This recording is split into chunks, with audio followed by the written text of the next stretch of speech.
What's up guys, TSJAwesome 628 here, back again with another F1 2020 My Team Career Mode, this time for episode 2 of the new season, for the first race in Australia. We're going to get straight into business now, as we've already done upgrades and stuff in the pre-season.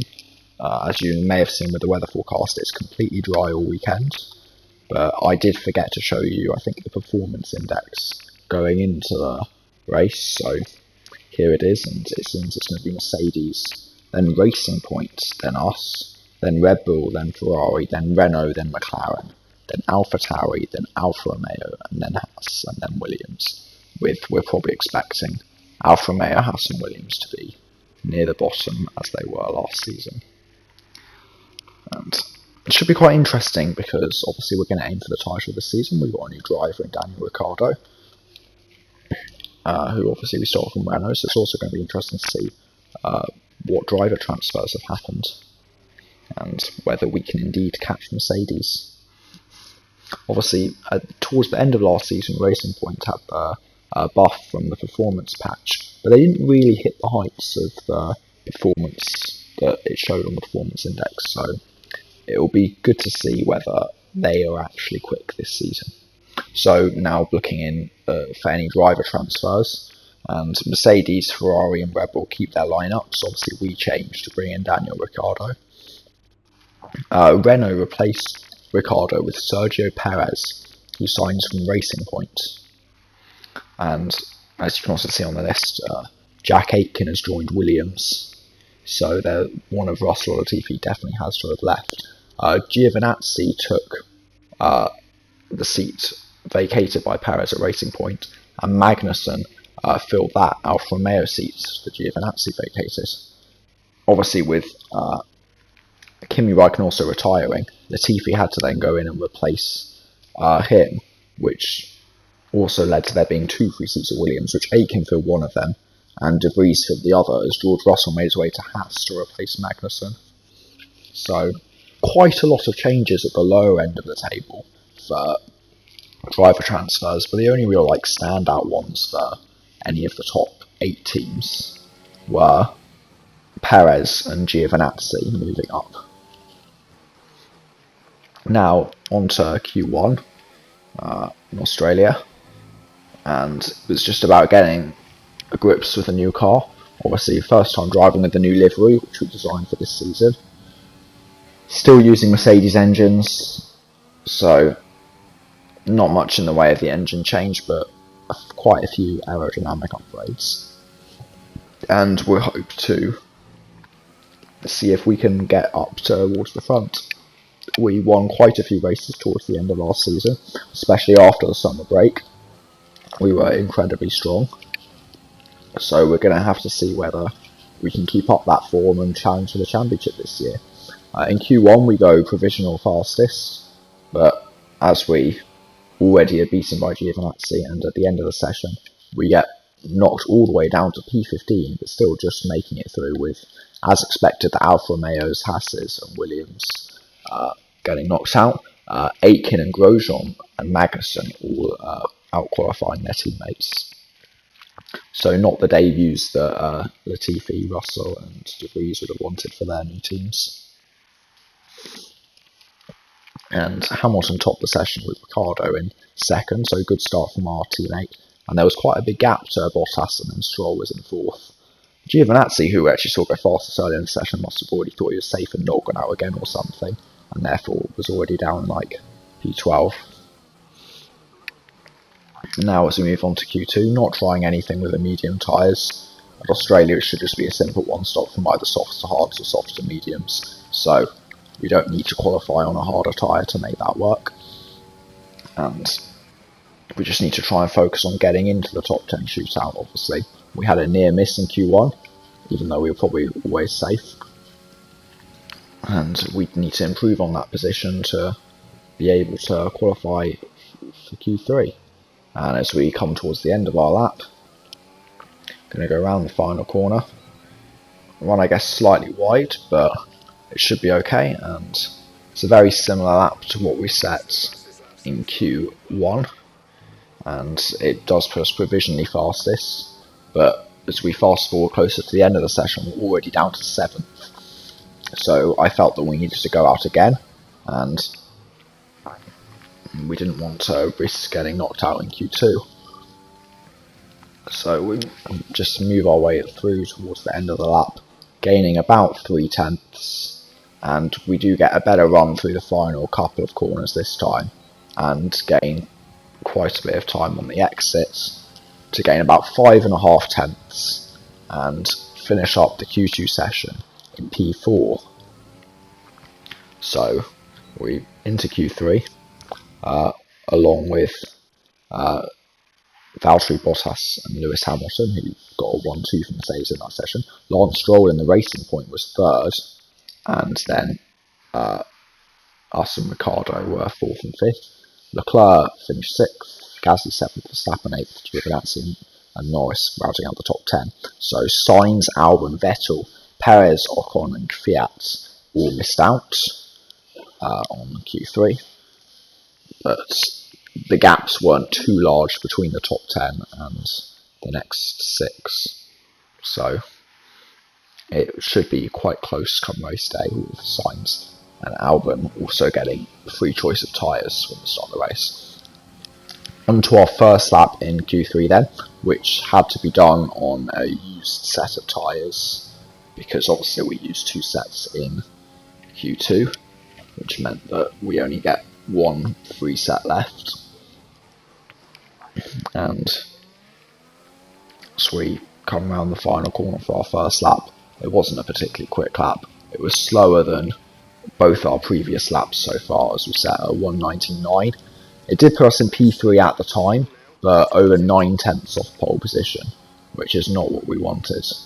So as we fast forward towards the end of the session, we're now down to P8, so we do need to improve on this fresh set of tyres, and hopefully we'll be close to the front of the grid and challenging the 2 Mercedes cars, who have looked quite quick so far these sessions. We didn't get the best run through turn 1, but we still gained about a 10th on our last lap, and as we move towards the end of the session, we're over a second up on our lap, and we've only got 2 more corners to go, and we're just showing how quick the fresh rubber can be, and we're going to gain by about 1.2 seconds, and that is enough for pole position at the Australian Grand Prix. So we will start tomorrow's race in from pole position. And with qualifying complete, let's review our top 3 today. Thomas, Bottas and Lance Stroll.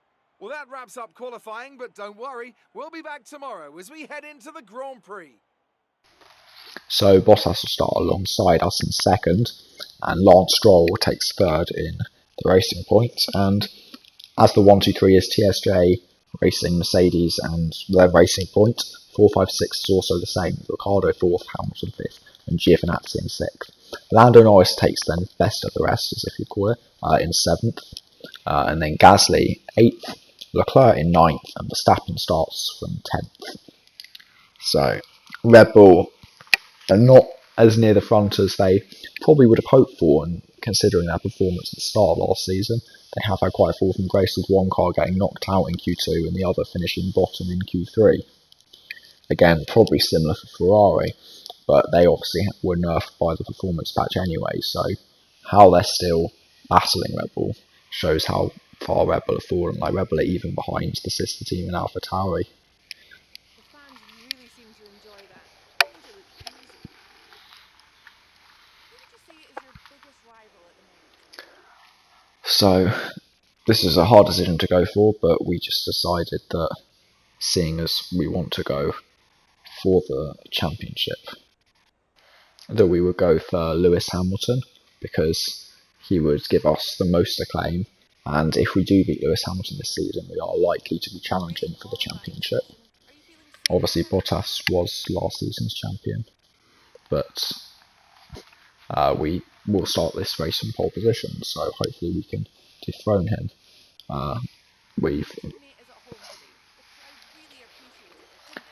We don't have the home advantage, but Ricciardo does, and he's definitely being cheered along by the many Australian It's fans. time to see how our drivers are stacking up after yesterday's exciting qualifying session. Thomas lines up on pole position and Valtteri Bottas will line up alongside. Moving on to the rest of the grid, we have Stroll, Ricciardo, Lewis Hamilton and Giovinazzi, Norris, Gasly, Leclerc and Max Verstappen, Sainz, Albon, Sebastian Vettel and Perez, Ocon, Kvyat, Kevin Magnussen and Nicholas Latifi, Grosjean, Russell, Aitken and Nick de Vries.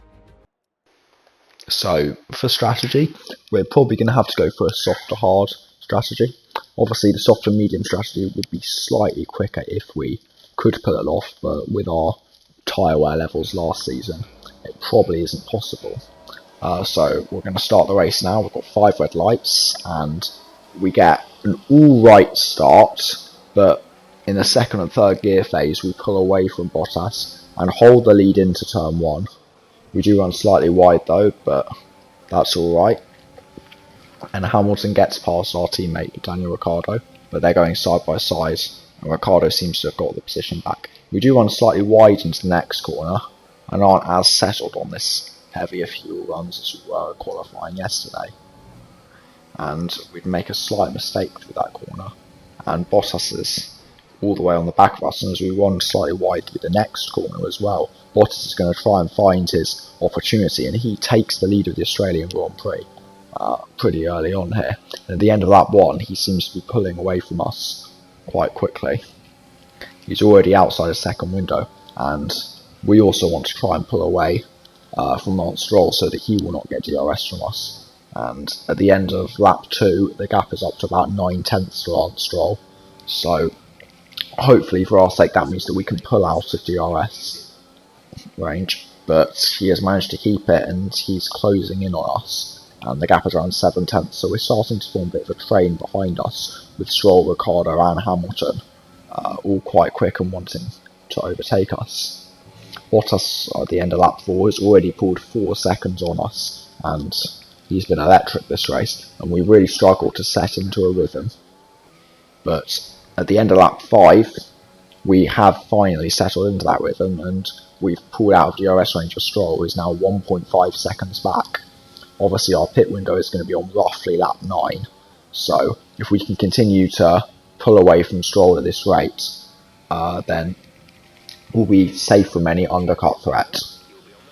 And as we also look further back to a replay here of Daniel Ricciardo battling Lance Stroll, and he's going to try and pull to the outside into turn 3, and he's going to try and go the long way round on Lance Stroll, and he seems to have got the position here, but Stroll gets a great run out of the exit of the corner and he keeps the position on Daniel Ricciardo, and as you see is very close behind him with the Red Bull there getting ahead of Giovinazzi, and Ricciardo is going to have to wait another lap to get past Lance Stroll.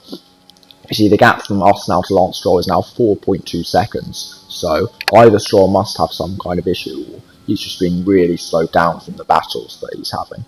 And as we come to the end of lap 8, we're even further ahead and it's 4.4 seconds, and it does look like we're safe for just a P2 this race, and we're going to come in for our pit stop at the end of lap 9. So we're going to get all slowed down, 37 miles per hour, and we're going to go onto the hard tyres for the rest of the race. Our tyre wear was approaching 70%, so we really couldn't go on for an extra lap, and our teammate Daniel Ricciardo will be. Hamilton and Stroll do join us in the pits, and I think they're also going to fit hard tyres, as that does seem like the best strategy going into this race. And we're going to come out on the exit, and we are in P13, and while we were pitting, this is what was happening just behind us, as Daniel Ricciardo once again went for a move on Lance Stroll, and he decided to go round the outside of this long corner, and Lance Stroll looked to have defended it, but then got a tank slapper on the exit and had to forfeit the position to Ricciardo. But then it didn't really make too much of a difference, so Stroll was immediately pulling into the pits, but Ricciardo does get the clean air, which he would have had anyway, and now he needs to just try and push to be able to keep the position on Lance Stroll. And as we move on to the end of lap 10, there are many other drivers coming to the pits, and including our teammate Daniel Ricciardo, and we are back up to P7. And as we come to the end of lap 11, we're chasing down Nicholas Latifi as Sergio Perez and a couple of other drivers, including Giovinazzi and Albon, come into the pits for the medium tyres, most of them, but Perez is on the hard tyres, as you can see, coming out for the pits now, and as he comes out on the pit exit, he's going to be going side by side with his teammate Esteban Ocon, and Esteban Ocon and him have made contact, and Perez has been spun round. That's not the debut he'd have looked for, and as they did multiple times when they were teammates at Force India together, Perez and Ocon have come together. And as we come towards the end of lap 12 now, we're really catching up to Nicholas Latifi, who has gone very long on this set of soft tyres, 12 laps, but we can't quite make a move, and he does eventually pull into the pits.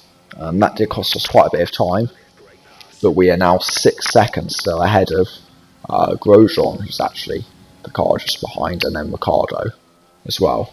And by the end of lap 13, Ricciardo is starting to pull away from Stroll, and the gap there is about 2 seconds.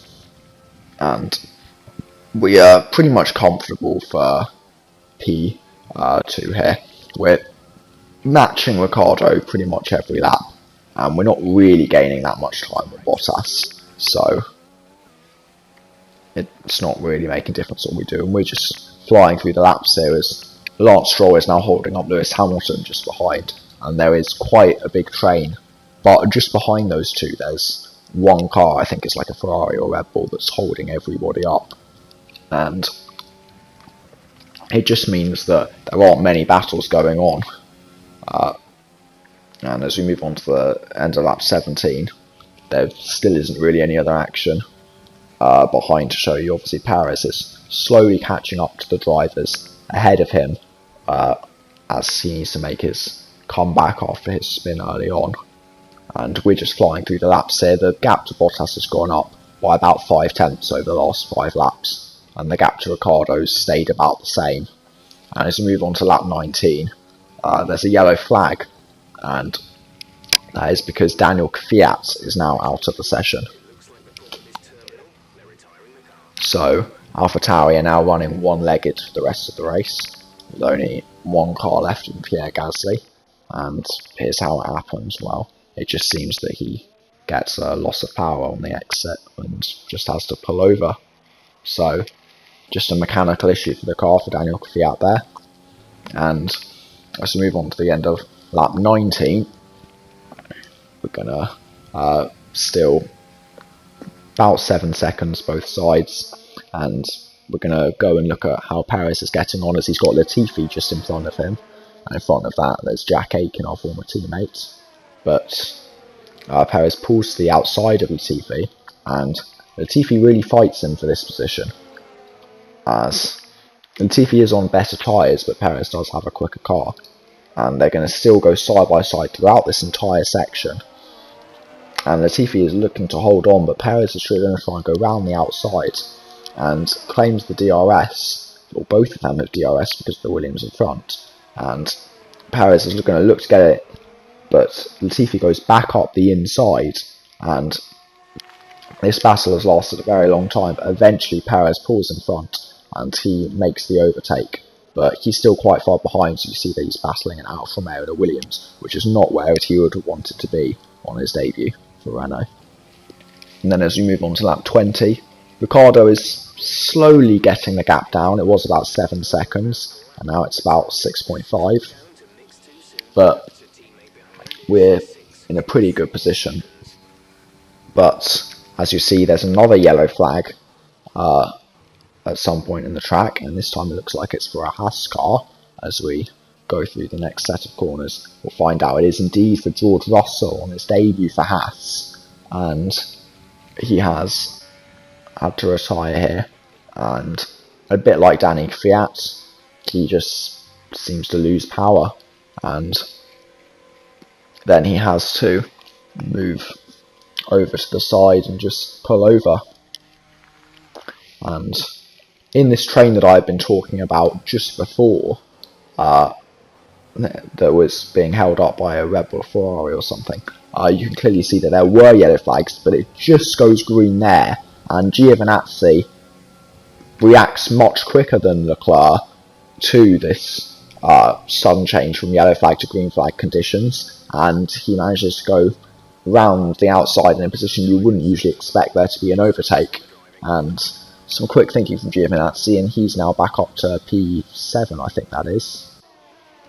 And coming on to the next lap, it's now Verstappen's turn to have a go at Leclerc, and as they move into this tight corner, Verstappen tries to go around the outside, but he's got it wrong, and he's made contact, and he's spun round, and he's lost a heap of positions, and he's rejoined just in front of Gasly and Ocon, and I don't think he's even running in the points anymore, which is a very big shame for Red Bull, as it doesn't look like they're going to be getting many points now, as only Albon is there to try and get past Leclerc now. On to lap 23 now. We just set our personal bests in the race, but Ricciardo is still slowly catching us. He's got the gap down to about 6.2, but it shouldn't make too much of a difference. We do have enough of a gap to keep hold of our position, and now we're going to look back at Lewis Hamilton, who is now trying to overtake Lance Stroll for P4 in this race, and Lewis Hamilton is going to go round the outside. Lance Stroll looks to have the inside line here and looks to try and hold it, but Hamilton's going to try and go round the outside and go up the inside into the penultimate corner, and he'll finish the move into the final corner and take P4 in this race. And then if you look just behind them, you have the McLaren of Lando Norris, followed by the really quick racing point of Giovinazzi, who is on the medium tyres and seems to be one of the quickest men on track right now.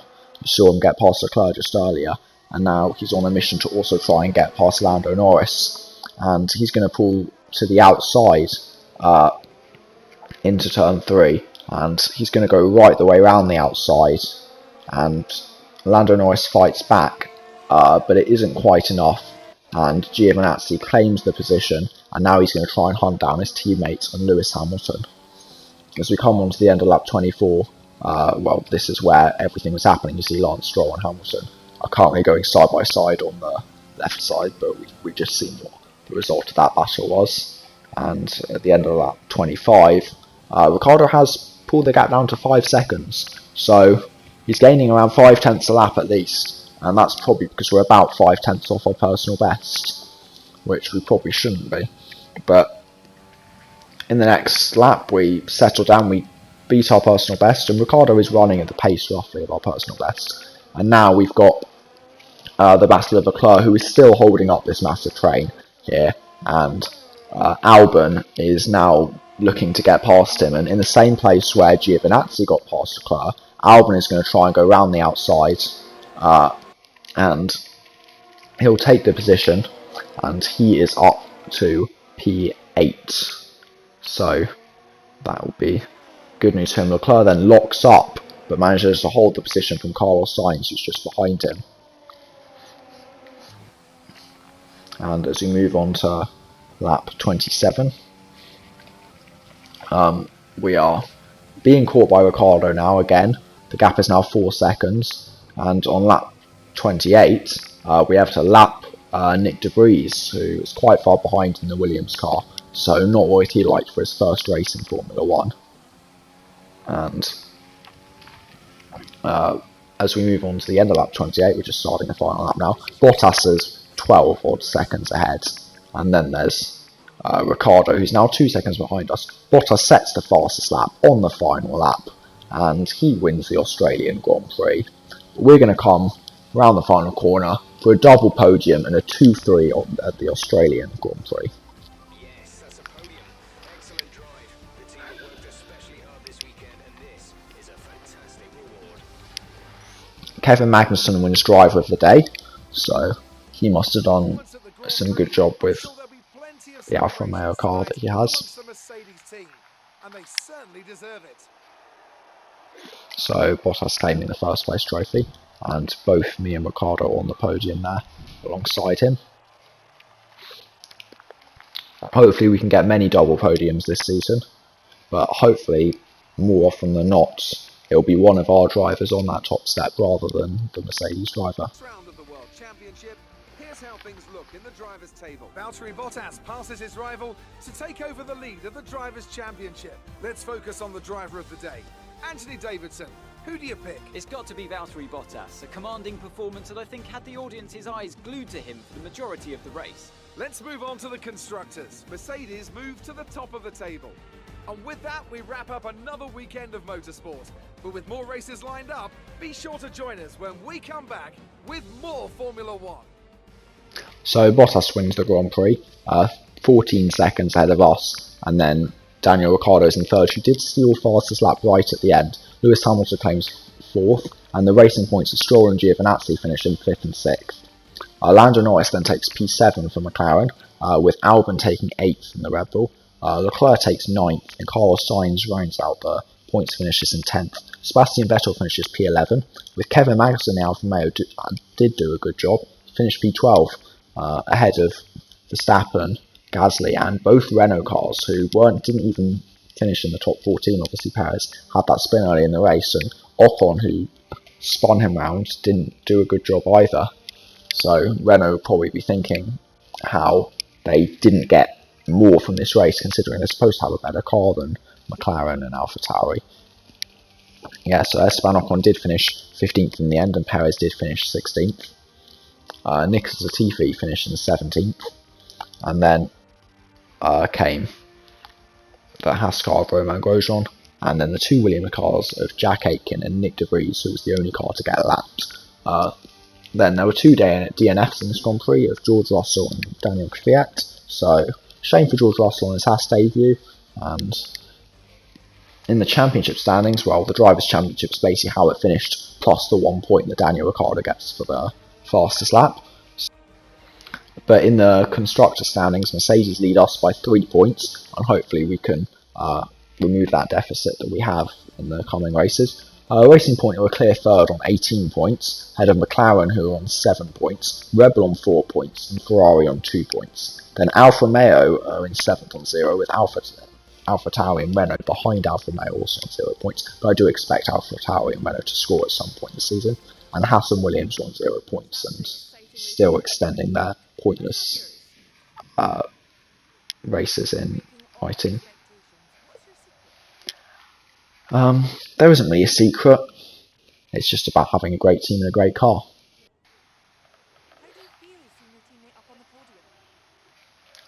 It's good to have my team up on the podium. We want to try and win the Constructors' Championship this season, and well, yeah, it's great to be with someone so talented so that we can try and achieve this goal. Yeah, definitely. I mean, the Australian crowd has always been great for Daniel Ricciardo. I don't remember really having a crash, but yeah, I don't really remember having a crash, but yeah, I don't really know what Claire was talking about. If any of you can remember when I had a crash at any point in the race, put it in the comments below. But in the rivalry breakdown, we do beat Lewis Hamilton, and our team McLean levels are 12 for me and 14 for Daniel Ricciardo, with the team at level 50 McLean. And then the goals that we get, which will give us sponsor money, were almost all achieved, but we didn't get 100 race laps, we only got 84 this weekend. And no damage for any of us, so I guess there wasn't a crash at any point. But hopefully you guys enjoyed the new format with the replays. Leave it in the comments below if you did like it. And that will be the end of the episode. And I'll see you guys next time for the Bahrain Grand Prix.